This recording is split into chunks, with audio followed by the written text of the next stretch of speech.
Hi everyone, welcome back to my channel. I got all dolled up for you guys today in my Sunday best. We are following along with Sarah Breathnach in her book Simple Abundance. It is a 365-day journey to a more balanced and joyful life. And I have Simon Bon Bunny here with me today because, as you know, if you are one who celebrates Easter, today is Easter. It's April 12th, 2020, and I am not going to be reading the April 12th entry from Sarah's book today. It ties in better to a discussion about the topic tomorrow. It's about body love and acceptance, and as I've shared with you guys, that is a difficult subject for me, so I need a little more time to wrap my head around how to present that without crying. I will be back with you later in the week for that. I am wondering if you recognize this. Does that sound familiar at all? If you played piano, you might remember that was one of the early ones that you learned. That's actually the memory of that song. That is the Hot Cross Buns song. The memory of that was different than I found that on Wikipedia. And why was I looking up hot cross buns? Because today what I'm going to be talking about is some Easter and spring rituals. And we know, because I read you the Joyful Simplicities for April, that Sarah recommends making a batch of hot cross buns. I think that in all of her Joyful Simplicities, it seems she always has something that she wants us to make. Like, wasn't it gingerbread in January and then a batch of hot fudge for February? So I looked up I didn't know what the history of the hot cross buns was, but apparently it's said to be a tradition that started in the 12th century with a monk who was inspired to mark his roles to celebrate Good Friday. So maybe you are making a batch of hot cross buns, I wonder. So I have gathered some things to talk about today as far as ways that you can honor the springtime with ritual. And I'm going to be reading from Sarah's entry on page 154. It's not the April 12th entry, but it is coming up in April. It's called Spring Rituals of Replenishment. And she quotes an English poet named Edward Carpenter, and I will read his quote here. "Let your mind be quiet, realizing the beauty of the world and the boundless treasures that it holds in store. All that you have within you, all that your heart desires, all that your nature so specially fits for you, that or the counterpart of it waits embedded in the great whole for you. It will surely come to you. Yet equally surely, not one moment before its appointed time will it come. All of your crying and fever and reaching out of hands will make no difference. Therefore, do not begin that game at all." So again, she's told us this before, that all that we have and all that we need is within us. And a lot of it is really getting down to the gratitude exercises. Thank you, Annabelle, for being here for this entry. I'm going to read on for what Sarah says after this. "This is the season of renewal and replenishment. What better way to begin than to meditate on that English poet's passage? It assures us that all of our needs will be satisfied by the great whole. Whatever we are wanting for, peace of mind, contentment, grace, the inner awareness of simple abundance, it will surely come to us, but only when we are ready to receive it with an open and grateful heart." I like how my brain turned open and grateful into hopeful.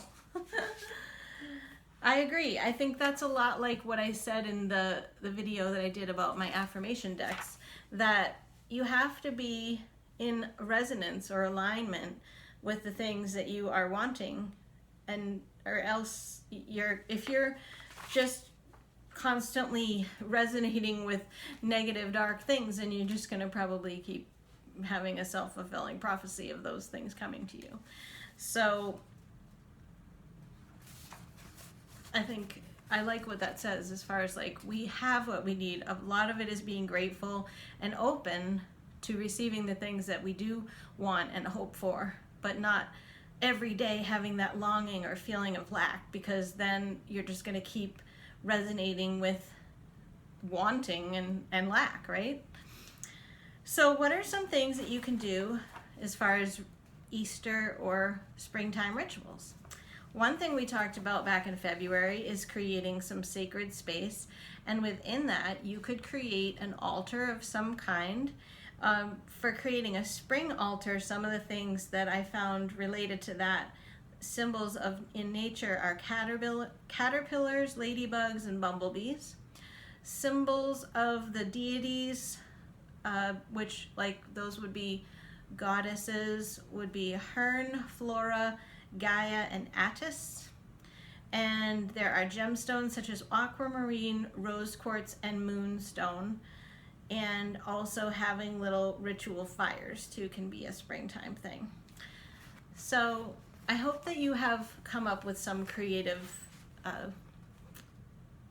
sacred space in your house. If not, maybe you are doing something outside under a tree.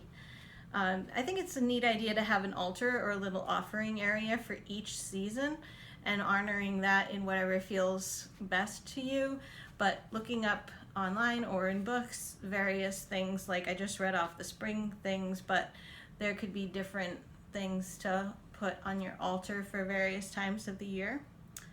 And if you do have some sort of a ritual or you have some time at this altar that you create, you can have an opening ceremony where you open the space and intentionally think or speak gratitude and thanks about the earth, the ancestors, your guides, all the elements for guiding and protecting you. And you can just, it's all about saying thank you. And always ask for permission to open the space. Wait for the feeling of yes, and then declare that you're open. And this is sometimes where you can also receive from your authentic self or your soul or whatever really you feel like is coming to you, maybe God or another deity. This is when sometimes you can really hear the voice of those things coming to you. We talked a little bit about this when I told you that every year, usually on the equinox, I'll do a special springtime meal, but I will write a letter, not unlike the February letter to myself, but I will usually write a letter. This one says, write and express your dreams. So I will write that letter that I like to bury underneath the whatever annual flowers that I pick to put into the window box that I walk by every day. So you can think about writing a letter of that and letter like that and burying it in the yard or somewhere that you're going to grow something on top of it, because then, like I mentioned to you, I call those my love flowers. So it's like when I'm watering them every day, I'm thinking about those intentions and dreams and things that I wrote down on that letter. You can plant seeds. Can't wait till we can actually plant little annuals in the ground. And of course, celebrating. So this is certainly not a typical Easter. I know some people are used to going out to services or at least gathering with family members. I have a pretty solitary life, so I don't do that anyway. So for me, it's not that different. Although I wouldn't normally get dressed up like this just for myself. I did it for you guys, down to my diamond earrings. And a part of that is because later on I'll touch upon something else too.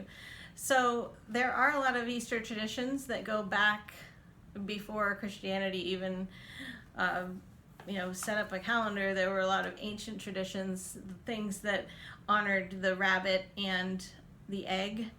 Like Ostaro is the pagan tradition around the beginning of spring, and that the rabbit was a symbol of that holiday because it's a symbol of prosperity, good luck, and new beginnings.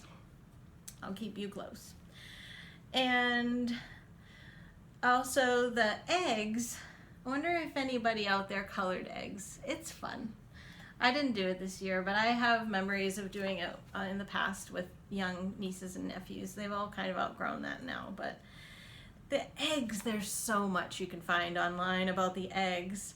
And of course, they symbolize life. And then apparently, the egg hunt idea, farmers used to hide eggs around the village. And then if you found one, it was considered that you would have good luck for the following year, an abundant year with a bountiful harvest.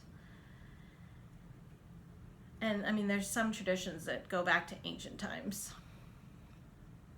Then we have the hot cross buns. Then we have Easter fashion parades. So this is again why I was like, I am getting dressed up for this. So there's an old superstition that wearing new clothes on Easter means good luck for the rest of the year. And you could say it has something to do with rebirth and renewal, but mostly it sounds like an excuse to go shopping, right? So actually, I was reading that back in Victorian times, it was like the way that the high society would strut down the street in their Easter best, you know, and so that was the thing that you did. It says actually, in the mid-1800s, parishioners in New York arranged themselves into a little post-church fashion show as they left their Fifth Avenue churches. Yeah, so I know, well, maybe you've ordered clothes online, but I was going to say, we may not be wearing brand new clothes, but you can still have a little bit of fun. And I like that idea that doing something sort of gives you like good luck for the coming year. And then just as far as rituals, like what you know, Sarah's entry today is called Spring Rituals of Replenishment. Spring is generally a great time to wash things fresh. So that's a lot of what spring cleaning is about. And then also some people do physical cleanses during the spring. So they'll cleanse for their liver or their kidneys or some other organ. And so spring is a good time for that. But rituals in general, they help ground you into what you're feeling. The shedding of thick sadness or increased energy that feels overwhelming. So just energetically letting those things move out and then replacing them with grace and sustained energy. A springtime ritual can be anything that honors your emotions and helps you gently move through the transition to spring. And then, Sarah's got this in her book. I think it's in the summer. Rising with the sun. Do you ever do that? I'm so not a morning person. So I do remember having it in my Joyful Simplicities for one of the months. I feel like it was a summer month and I didn't do it, but maybe I'll be able to do it at some point. But you know, the sun is really incredible. It's a time to get up and thank the sun for literally how it gives all life, food, animals, the ecosystem, warmth, and light. And you know, I told you guys that during this time, especially of the stay-at-home orders, that I am trying to make sure that the things that I'm watching or reading or listening to are in some ways interesting and causing more education or thought. Well, I have been watching the series on Netflix that I told you guys about, the Universe series, and the sun episode, because they have episodes for the various planets, but the sun episode was so interesting. And one thing that struck me was there's a layer of the sun called the corona, which I've never really looked up the origin of the word corona. I did know, and you guys know I'm a huge Disney fan, that in the movie Tangled about Rapunzel, that the kingdom there that she was actually the princess from was called Corona, and that was interesting to find that out. And actually there are a lot of sun symbols in that movie for that kingdom, so that makes a lot of sense. So just an aside about the corona word that we're hearing so much. And lastly, loving daily.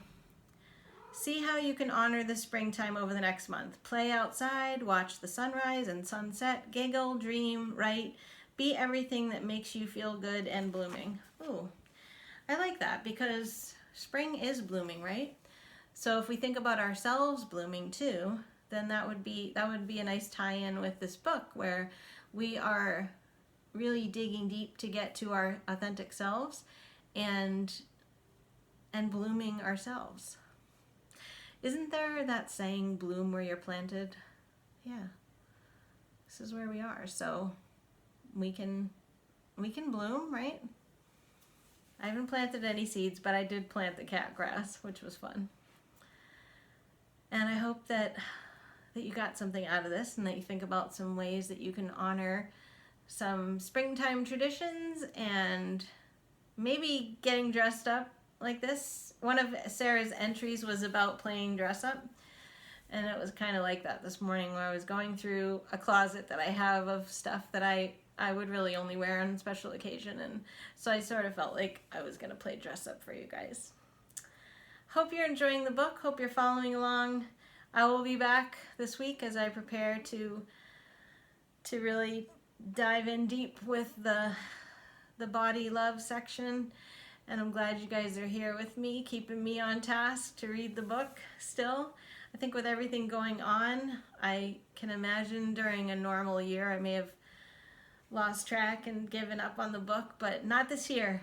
We're doing it together. We're doing it together. And I'm really enjoying it, so I'm so glad that I went ahead with the project and that you're all here, and I love your comments and everything. So thank you so much. I hope you're doing well. I hope however you're celebrating today, or if you're just having a personal Sabbath and chilling, I honor that too.